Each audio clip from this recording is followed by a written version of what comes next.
हर रोज एक नई कहानी देखने के लिए चैनल को सब्सक्राइब करें और बेल आइकन दबाना ना भूलें। बेटे की लाश सामने पड़ी थी और कांता अपनी बहू साक्षी की चूड़ियां तोड़वाते हुए उससे बोल रही थी। तोड़ दे इन चूड़ियों को, चला गया मेरा बेटा, हार गया वो अपनी जिंदगी की जंग। जब से तू उसकी जिंदगी में गई थी ना जाने उसको ऐसी कौन सी बीमारी ने जकड़ लिया जिससे वो उभर ही नहीं पाया। माँ जी, मेरी क्या गलती है? मैंने क्या किया? मैंने अपने पूरे मन से उनकी सेवा की, लेकिन फिर भी वो नहीं बच पाए, तो इसमें मेरी क्या गलती?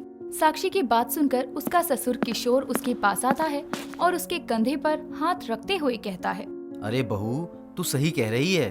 अपनी सास की बात का बुरा मत मान। बेटा खोया है ना उसने अपना, इसलिए थोड़ा सा दुखी है। पर तू चल मेरे साथ। हाँ, ले जाइए अपनी लाडली बहू को। वैसे भी इसका मनहूस चेहरा देखकर मुझे गुस्सा ही आता है। किशोर साक्षी को कमरे में लेकर जाता है और उसके आंसू पोंछकर उसको संतावना देने लगता है। कुछ देर में सभी लोग कांता के बेटे के शव को लेकर शमशान घाट चले जाते हैं और थोड़ी देर में क्रियाक्रम की सारी विधियां पूरी करके सभी घर आते हैं। दिन गुजरते हैं और एक शाम किशोर मोहल्ले में टहल रहा था। तभी पड़ोसन कमला मार्केट से सब्जियां लेकर आ रही थी और उसको देखकर किशोर कहता है, अरे कमला जी, हाथों में इतना बोझ क्यों ले रखा है आपने? कहो तो उठा लूं आपका बोझ थोड़ा। अरे किशोर जी, कैसी बातें कर रहे हैं? कोई सुनेगा तो कितना गलत समझेगा। इस बुढ़ापे में कुछ ज्यादा ही रंगीन मिजाज नहीं है आपका। अब जिनके आपके जैसे पड़ोसी हों, उनका मिजाज रंगीन नहीं तो क्या होगा? अच्छा जी, लेकिन अब जरा अपने इस मिजाज को सुधार लीजिए। घर में बेटा नहीं है, बहू भी विधवा है। विधवा बहू के सामने ऐसे मिजाज दिखाएंगे तो बहू को लगेगा कि ससुर सठिया गया है।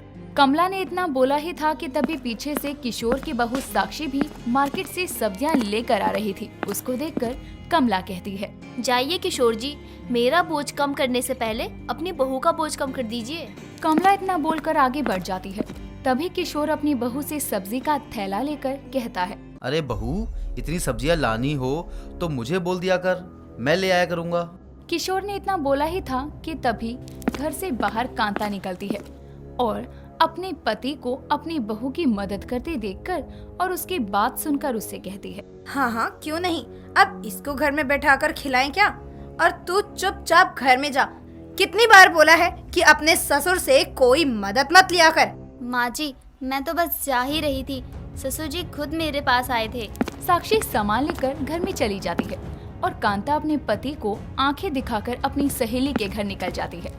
कांता अपने पति के रंगीन मिजाज से अच्छे से वाकिफ थी, लेकिन फिर भी वो उससे कुछ नहीं बोलती थी। एक शाम साक्षी घर में झाड़ू लगा रही थी। तभी किशोर अपनी बहू से पंगे लेने के लिए हाथों में रंग लेकर आता है और अपनी बहू की सफेद साड़ी पर उसे फेंकते हुए कहता है, अरे वाह बहू, ये रंग तेरे ऊपर कितने खिल रहे हैं। तुझे तो रंगों से सजे रहना चाहिए। ससुर जी, ये क्या किया आपने? आपको पता है मैं विधवा हूँ, फिर भी आपने मुझ पर ऐसे रंग फेंका। साक्षी की आवाज सुनकर कांता अपने कमरे से बाहर आती है और अपनी बहू की साड़ी पर रंग देखकर और अपने पति के हाथों को रंगीन देखकर गुस्से में बोल पड़ती है, बस बहुत हुआ। आपको कितनी बार कहा है कि बहू से दूर रहिए। अपने इस रंगीन मिजाज के चलते आपने पूरे मोहल्ले में मेरी बेइज्जती करवा रखी है। लेकिन कम से कम बहू को तो बख्श दीजिए। हमारा बेटा मर चुका है और ऐसे में लोग आपके साथ आपकी बहू को हंसी ठिठोली या आपके आसपास देखेंगे तो आपका कुछ नहीं जाएगा, बल्कि बदनामी मेरी बहू की होगी। क्या मतलब है तुम्हारा? मैं तो पहले से ही बदनाम हूँ। समझदार को इशारा ही काफी होता है, इसलिए अब आप बहू से दूर रहेंगे, समझे आप? अपनी पत्नी से ये सुनकर किशोर गुस्से में घर से चला जाता है, जिसके बाद साक्षी अपनी सास के गले लगकर रोते हुए कहती है, माँ जी, आप मुझसे प्यार करती हैं, मुझे आज पता चला। और आज मुझे ये भी समझ आ गया कि आप मुझे ससुर जी से दूर रहने को क्यों कहती थी। बहू, मुझे माफ कर दे। मैंने हमेशा से तुझे ताने दिए, लेकिन मैं क्या करती। तेरे पति के जाने के बाद मैं नहीं चाहती थी कि तू अपने ससुर के पास जाए, और अगर मैं प्यार से तुझे बोलती तो तू मुझे गलत समझती। इसलिए मैंने अपनी नफरत दिखाकर तुझे उनसे दूर रखना चाहा। लेकिन माँ जी, आप ससुर जी के रंगीन मिजाज को जानते हुए भी क्यों सहती हैं? मैंने खुद देखा है कई बार उनको मोहल्ले की औरतों के साथ छेड़खानी और मजाक करते हुए। हाँ बहू, जानती हूँ, लेकिन एक औरत को अपने पति को सबके सामने कुछ बोलने का हक नहीं है। ये तू भी बहुत अच्छे से जानती है। लेकिन माँ जी, जब तक ससुर जी को अपनी गलती का एहसास नहीं होगा तो वो सुधरेंगे कैसे? ऐसा कीजिए, जब भी ससुर जी किसी से बात करने की कोशिश करें, आप वहाँ चले जाइए। आपके डर से वो ये सब करना बंद कर देंगे। अपनी बहू की बात मानते हुए कांता अपने पति को सुधारने की कोशिश करती है, जिसके बाद अगले दिन दोपहर के वक्त कांता किशोर को घर से बाहर निकलती देखती है तो वो भी उसके पीछे जाती है, जिस पर वो किशोर को मोहल्ले की विमला को छेड़ते हुए देखती है। अरे विमला जी, आप भी ना, कोई काम हो तो मुझे बोल दिया करो, खुद निकल जाती हो बाहर। भाई साहब, भगवान ने मुझे हाथ पैर दिए हैं, मैं अपना काम खुद कर सकती हूँ और आपको ऐसे औरतों से बात करना शोभा नहीं देता है। घर में जवान विधवा बहू है, सोच लीजिए कभी उसके साथ ऐसे कोई छेड़खानी करे तो कैसा लगेगा। अरे आप तो ज्यादा सोच रही हैं, मैं कहाँ कोई छेड़खानी कर रहा हूँ। आजकल पड़ोसियों की मदद करना भी भारी है। किशोर की ऐसी बातें सुनकर कांता वहाँ आती है और गुस्से में बोलती है, किसी और की मदद बाद में कर लेना, पहले घर चलो, घर में बहुत काम है। तुम्हें दिख नहीं रहा क्या, मैं यहाँ बात कर रहा हूँ। अच्छा हुआ कांता बहन आ गई, संभालो अपने रंगीले पति को। बताओ, खुद के घर में औरतें होते हुए भी कोई मर्द बाहर दूसरों के घर की औरतों को छेड़ कैसे सकता है। विमला इतना बोलकर वहाँ से चली जाती है तो वहीं किशोर भी गुस्से में घर चला आता है, लेकिन इतनी सी बात से वो कहाँ सुधरने वाला था। किशोर अपने रंगीले अंदाज को कहाँ काबू में रख पाता था। आए दिन वो किसी न किसी को छेड़ते हुए ही दिखता।